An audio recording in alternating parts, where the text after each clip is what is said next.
ওগো মক্কাবাসী তোমরা মনে রাখো, ও দুনিয়ার মানুষ তোমরা মনে রাখো, যদি তোমাদের ভিতর থেকে কেউ তার স্ত্রীদেরকে বিধবা বানাতে চায় আর সন্তান দিগকে কেউ যদি এতিম বানাতে চায়, তাহলে আমি ইসলামের পক্ষে দাঁড়িয়ে গেলাম, তোমরা এসে আমার সঙ্গে মোকাবেলা করো।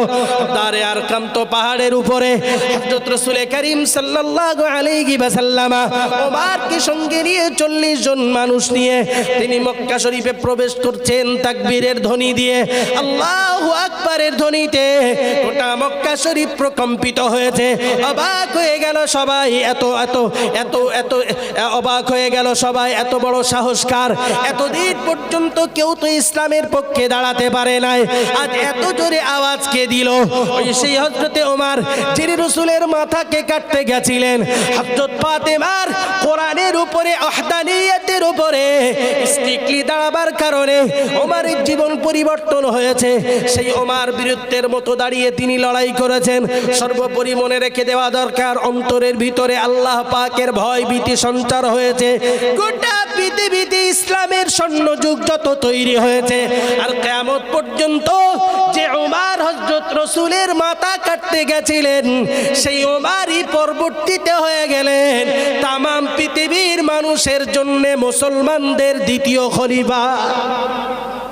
আর একটু খুশি হয়ে, অথচ ওমর গেছিলেন রাসূলের মাথা কাটতে। আরে আদিল মনে রেখে দেওয়া দরকার, কোরআনের মুজিজা হলো এটাই, তিনি কোরআনের কাছে ফিরে আসেন, আল্লাহ পাক তার হৃদয় বক্ষকে উন্মুক্ত করে দেন। আল্লাহ পাকের নবীর প্রিয় সাহাবী সেই ওমর তার জীবনটাকে এমন ভাবে অতিবাহিত করেছেন, সত্যের পক্ষে এমন ভাবে দাঁড়িয়েছেন। হযরত ওমর ফারুক রাদিয়াল্লাহু আনহু তার ব্যাপারে লিখিত হয়েছে, ইতিহাসবিদরা লিখেছেন, কোন একদিন হযরত ওমরের বেটা মদ্যপান করেছেন। হারাম হওয়ার পরে, মদ্যপান করবার পরে দেখা গেল ওমর ফারুক রাদিয়াল্লাহু আনহু বিচারক, তিনি মুসলিম জাহানের খলিফা, তিনি বিচার করবেন। ওমর ফারুক রাদিয়াল্লাহু আনহু বেটার বিচার করছেন, বেটার বিচার করছেন, 80 বেত্রাঘাত করলেন, মারা গেল বেটা। এরপরে কবর জমিনে দাফন করেছেন। হযরত ওমর ফারুক রাদিয়াল্লাহু আনহু চিন্তা করতে লাগলেন, আল্লাহ পাক রব্বুল আলামিন কোরআনুল কারীমের ভিতরে জানিয়েছেন, ইয়া আইয়ুহাল্লাযীনা আমানু লিমা তাকুলুনা মা লা তাফআলুন কাবুরা মাকতান ইনদাল্লাহি আন তাকুলু মা লা তাফআলুন। আল্লাহ পাক রব্বুল আলামিন কোরআনুল কারীমের ভিতরে জানিয়েছেন, এই ঈমানওয়ালা মানুষ তোমরা মনে রাখো, লিমা তাকুলুনা মা লা তাফআলুন, কেন তুমি ওই কথাকে বলো যে কথা নিজে করতে পারো না। কাবুরা মাকতান ইনদাল্লাহি আন তাকুলু মা লা তাফআলুন। ১৫০০ বছর পূর্বে মুহাম্মাদুর রাসূলুল্লাহ সাল্লাল্লাহু আলাইহি ওয়াসাল্লামের উপরে আল্লাহ পাক রব্বুল আলামিন কোরআনের আয়াত নাযিল করে জানিয়েছেন, লিমা তাকু কাবুরা মাকতান ইনদাল্লাহ, ও দুনিয়ার মানুষ তোমরা মনে রাখো, মহান স্রষ্টা রব্বুল আলামিন আল্লাহ, তার কাছে অধিক পরিমাণে ঘৃণ্য হলো এটাই যে তুমি যে কাজ নিজে করো না, অন্যকে সেটির ব্যাপারে কিভাবে নির্দেশ দাও। তুমি যদি সেটাকে পালন না করতে পারো, নিশ্চিত করে মনে রাখো আল্লাহ পাকের বিচারে ওটা অত্যন্ত ঘৃণ্যজনক কাজ। তিনি এরপরে ভাবতে লাগলেন, আমার বেটা 80 বেত্রাঘাতে মারা গেল, আমি কবর জমিনে তাকে শায়িত করে দিলাম, কিয়ামতের ময়দানে আল্লাহ পাক রব্বুল আলামিন আমাকে যদি কৈফিয়ত করেন, ওমর বলো না তোমার বেটা ইসলামের ব্যাপারে অন্যায় করেছিল, তোমার বেটা শরীয়তের নিষেধ কাজটা করেছিল, উচিত ছিল 100 বেত্রাঘাত করা, সেঙ্গাচার করা, তুমি তোমার বেটাকে 80টা কেন মেরেছিলে? আমি ওমর আল্লাহর দরবারে জবাবদিহি করতে পারবো না।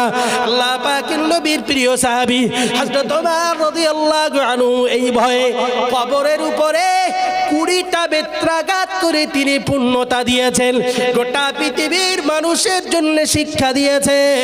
ও দুনিয়ার মানুষ তোমরা মনে রেখে দাও, ইসলামওয়ালা যদি হতে হয়, ইসলামের পক্ষে যদি তোমাকে দাঁড়াইতে হয়, সেটা একটুখানি নয়, বরং আল্লাহ পাকের ভয়ে, কিয়ামতের ময়দানের ভয়ে তুমি স্পষ্টভাবে ইসলামের পক্ষে দাঁড়িয়ে যাও।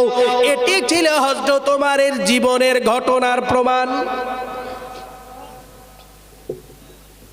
তিনি তো চাইলে পারতেন যে ও তো মারাই গেছে, তাহলে আর মারি কিভাবে। তিনি লাশের ওপরে আঘাত না করে কবরের ওপরে আঘাত করেছেন, বললেন আল্লাহর দরবারে জবাবদিহি করতে পারবো না। ওই ওমারের জীবনের ভিতরে উল্লেখযোগ্য ঘটনা লিখেছেন, উল্লেখযোগ্য। ওমর রাতের বেলাতে অন্ধকারে ঘুরতেন। কোন ওমর? ভুলে গেলে চলবে না। আবার বলছি, ওয়াজ কোথায় ছেড়েছি ভুলিনি। কেউ যদি মনে করে কোরআন অনুযায়ী চলবো না, হেদায়েত শূন্য জীবন যাপন করব, ওতে কোরআনের কোনো ক্ষতি? কোরআনের কোনো ক্ষতি হবে কি? ইসলামের কোনো ক্ষতি? মোটেই নয়। যার ক্ষতি তার। হযরত ওমর ফারুক রাতের বেলাতে ঘোরেন। তিনি মুসলিম জাহানের খলিফা। ঘুরে ঘুরে ঘুরে ঘুরে ঘুরে ঘুরে দেখেন যে কোথায় কে খাওয়া পাচ্ছে না, কোথায় কার কষ্ট। ছদ্মবেশে ঘুরতে ঘুরতে দেখলেন একজন বুড়িমা, অসহায় বৃদ্ধা মানুষ এক ঘরের ভিতরে বসা, কেউ নেই। গুটি গুটি পায়ে ঘরে গেছেন, সালাম করেছেন, করে বলছেন, কে বুড়িমা আপনি? একা কেন বসে? আপনার এখানে আর কেউ নাই? তা বলল, বাবা আমার কাছে আর কেউ নাই, আমি এখানে একাই থাকি, অসহায় মানুষ, খানা পিনা হয় না, এখানেই বসে আছি, কে দেবে আমার জন্য খানার ব্যবস্থা? বলেই তিনি বলে ফেলেছেন একটা কথা যে মুসলিম জাহানের খলিফা তো ওমর, সে ওমর থাকতে যদি আমার খাওয়া না হয়, কিয়ামতের দিনেতে আমি আল্লাহর কাছে ওমরের বিরুদ্ধে নালিশ করব।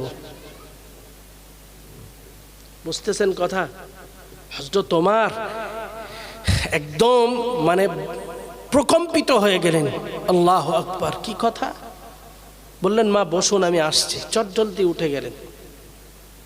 হযরত ওমর ফারুক রাদিয়াল্লাহু আনহু মুসলিম জাহানের দ্বিতীয় খলিফা, তিনি চটজলদি উঠে বাইতুল মালে চলে গেলেন। সেখানে যে উট ভর্তি আটা নিয়ে আর সেখান থেকে খানা পিনার বন্ধ ব্যবস্থা করে বুড়িমার ঘরে এসেছেন। রুটি পাকি খামির করে রুটি পাকিয়ে বুড়িমাকে খেতে দিয়েছেন আর বলছেন, আপনি ভক্ষণ করুন। বুড়িমার জবান থেকে তখন বার হচ্ছে, ও বাবা মুসলিম জাহানের খলিফা, ওমর না হয়ে যদি তুমি হতে, নিশ্চিত এই রাজ্যের মানুষগুলি ভালো থাকতো।